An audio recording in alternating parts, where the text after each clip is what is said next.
इस आने वाली कहानी के प्रत्येक दृश्य और पात्र भरोसेमंद रिसर्च, राष्ट्रीय अंतर्राष्ट्रीय सर्वेस और प्रमुख समाचार लेखों पर आधारित है। हर एक आंकड़ा और घटना वास्तविक रिपोर्ट्स के मूल स्रोतों से ली गई है। मैं सारे सोर्सेस का लिंक आपको वीडियो के डिस्क्रिप्शन में उपलब्ध करा दूंगा। कृपया ध्यान दें कि ये सिर्फ एक जानकारीप्रद और संवेदनशील मुद्दा है, किसी के विद्रोह में नहीं बल्कि समाज को बेहतर समझने के लिए।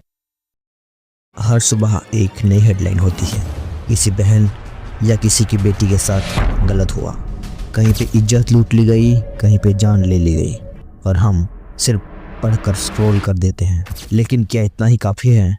ये सिर्फ एक महिला की कहानी नहीं, ये हमारे समाज की कहानी है। एक ऐसी कहानी जहाँ हर दूसरी लड़की डर के साए में जीती है, लेकिन हर अंधेरा लंबा नहीं होता। बदलाव की रोशनी तभी आती है जब आवाज़ उठती है। आज हम बात करेंगे जैसे अत्याचारों के खिलाफ लड़ने की। हम समझेंगे कि मर्द ऐसा क्यों करता है और उसकी सोच का जहर कैसे खत्म किया जा सकता है। हम ये भी जानेंगे कि कानून क्या कहता है और महिलाओं को कैसे अवेयर और एम्पावर्ड बनाया जा सकता है। ये वीडियो सिर्फ प्रॉब्लम के बारे में नहीं, सोल्यूशन के बारे में भी है। ये आवाज़ है एक सुरक्षित, सम्मान से भरे समाज की तरफ बढ़ने की। तो आइए चुप रहने की आदत को तोड़ते हैं, आवाज़ उठाते हैं और एक नई सोच, एक नया भारत की तरफ कदम बढ़ाते हैं।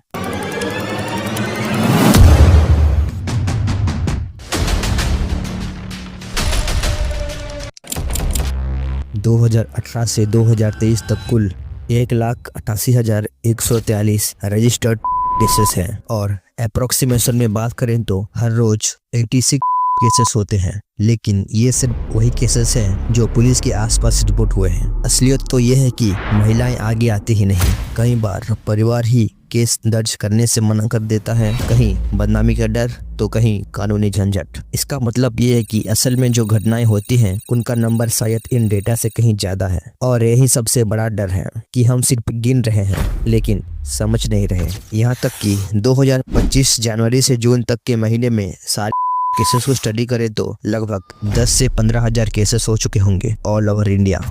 देहरादून के एक गवर्नमेंट बस स्टैंड पे खड़ी हुई बस में 5 लोग मिलकर एक माइनर गर्ल के साथ कार कर देते हैं, तो कहीं हमारे नेशनल कैपिटल दिल्ली में एक ट्यूशन टीचर 15 साल की अपने स्टूडेंट को ब्लैकमेल कर देता है। और बेंगलुरु के एक रेलवे स्टेशन पे रात के 1:30 बजे एक महिला उसके भाई के साथ कहीं जा रही होती है, तब 2 मुस्लिम ऑटो ड्राइवर्स उस महिला को पकड़कर उसका कर देते हैं। और सोचिए, सिर्फ इस जून महीने के लास्ट वीक को ओडिशा के 3 अलग-अलग जगह पे 3 अलग-अलग केसेस सामने आए हैं। बारीपदा जिले में एक महिला को घर में अकेले पाकर घुस आते हैं और कर देते हैं। गोपालपुर में एक बहन जो केवल बीच पर घूमने गई थी, 10 लोग मिलकर उसकी इज्जत लूट लेते हैं। कुछ मामलों में तो हैवानियत इस हद तक पहुंच जाती है कि जहां एक 17 साल की मासूम बच्ची के साथ कर उसे पेड़ पर लटका दिया जाता है। और सबसे दुखद बात यह है कि हमारे भगवान समान माने जाने वाले गुरु भी अब इस घिनौने अपराध से नहीं बच पाते हैं। हाल ही में ओडिशा के केंद्रापड़ा जिले में 19 जून को एक योगा ट्रेनर महिला के साथ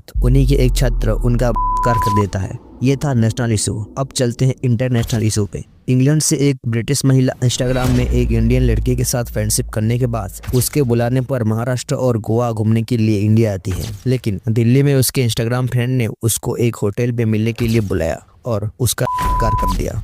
चलिए पहले जान लेते हैं कौन सा सेक्शन और कौन सी सजा मिलती है इन जुर्मों का। आईपीसी सेक्शन 375 के तहत किसी महिला की मर्जी के बिना उसके साथ शारीरिक संबंध बनाया जाए उसे इंडियन लॉ में कहा जाता है। और आईपीसी सेक्शन 376 के मुताबिक मिनिमम 10 साल और मैक्सिमम लाइफ इम्प्रिजनमेंट या जिंदगी भर की सजा हो सकती है। अगर विक्टिम माइनर हो या हो तो सजा और भी ज्यादा सख्त होता है, डेथ पेनल्टी तक लग सकती है। जब कोई पुरुष किसी महिला को unwanted physical contact, comments, gestures या सेक्सुअल फेवर्स के लिए डिमांड करे, इसे इंडियन पेनल कोड के सेक्शन 354A के तहत कहा जाता है। पहली बार अगर क्राइम हुआ तो 1 साल की जेल या फाइन या दोनों भी हो सकता है। अगर बार बार ये सीरियस हो तो 3 साल की जेल प्लस फाइन हो सकता है।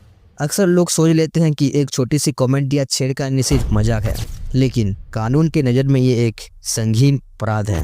तो भाइयों, अगर किसी बहन को देख के डायलॉग मारने का या छेड़ने का मन हो तो पहले कोर्ट के सामने खड़े होने का और जेल की थाली में खाना खाने का सीन सोच लेना। जब कोई लड़की या औरत बिना कपड़ों के हो या प्राइवेट मोमेंट में हो और कोई उसकी छुपकर वीडियो या फोटो ले या देखे तो इसे वॉयरिज्म कहा जाता है। आईपीसी सेक्शन 354C के तहत 1 से 3 साल की सजा प्लस फाइन होता है। और स्टॉकिंग, एसिड अटैक्स, डोमेस्टिक जिसे क्राइम करने से भी बहुत कड़ी से कड़ी सजा मिलती है। अगर कोई आपकी acid attack, physical contact, remarks दिखाना या सेक्सुअल फेवर्स की डिमांड या ग्रेवियर शॉट का अटेम्प्ट करें तो आप अपने आप को बचाने के लिए कानून के अंडर एक्सट्रीम फोर्स भी यूज कर सकते हैं। ऐसी सिचुएशन में आईपीसी सेक्शन 100 के अंडर आप लीगली प्रोटेक्टेड होती हैं। आप सेल्फ डिफेंस में कुछ हार्म करती हैं तो आपका कोई केस नहीं बनेगा। आप प्राइवेट डिफेंस के तहत सेफ हैं। अगर आप वर्क प्लेस पे अपना काम पे हो, पोस्ट एक्ट और पब्लिक या पर्सनल स्पेस पर हो तो आईपीसी सेक्शन 354A दोनों के तहत कंप्लेंट कर सकते हैं।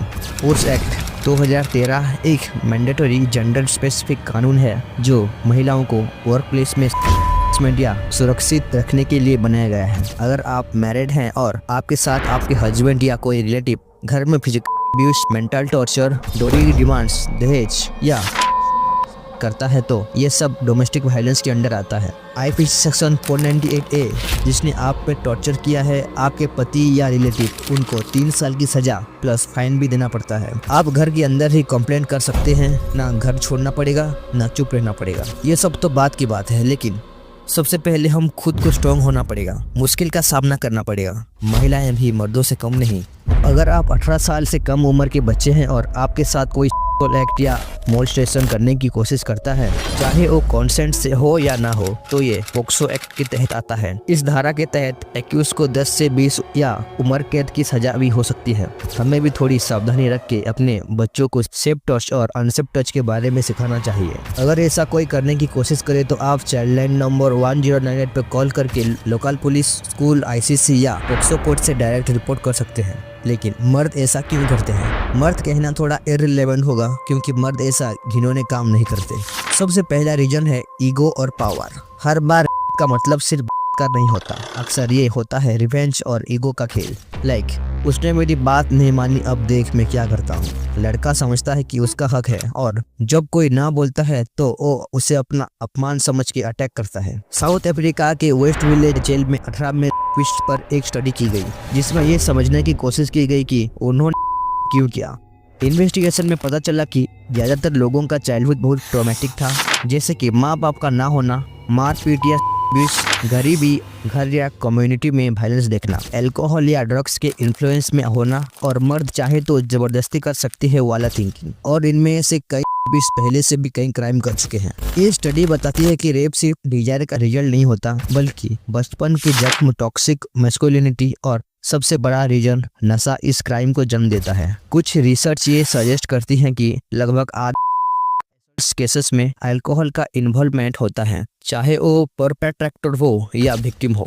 34% से 74% केसेस में परपेट्रेक्टर नशा में होता है और 30% से 79% केसेस में विक्टिम का अल्कोहल कंज्यूम करने से लिंक होता है। दूसरी स्टडीज के मुताबिक लगभग 30% उन लोगों द्वारा किया जाता है जो पीने के बाद करते हैं और कॉलेज कैंपसेस में 70% से ज्यादा अल्कोहल से रिलेटेड होते हैं। 1999 से 2004 के बीच पुलिस को रिपोर्ट की गई केसेस को एनालिसिस दिखाता है कि अल्कोहल और ड्रग केसेस में इंपॉर्टेंट रोल प्ले करते हैं। विक्टिम का ड्रंक या हाई होना के रिस्क को बढ़ा देता है। इस रिसर्च से ये क्लियर है कि क्राइम प्रिवेंशन के लिए सब्सटेंस यूज पर अवेयरनेस और सेफ्टी पे फोकस करना बहुत जरूरी है। नशा कूल नहीं, रिस्की है। यूथ को अवेयर करना पड़ेगा कि अल्कोहल स्टाइल नहीं, हेल्थ और सेफ्टी रिस्क है। अब चलते हैं अगले पॉइंट पर, टॉक्सिक मैस्कुलिनिटी। जब मर्द बनना गलत तरीके से सिखाया गया हो, लड़कों को बचपन से सिखाया जाता है लड़कियों की तरह मत रो, लड़कियों की तरह बिहेव मत कर, एटसेट्रा। पर ये सब सीख उन्हें इंसान नहीं रोबोट बनाती है,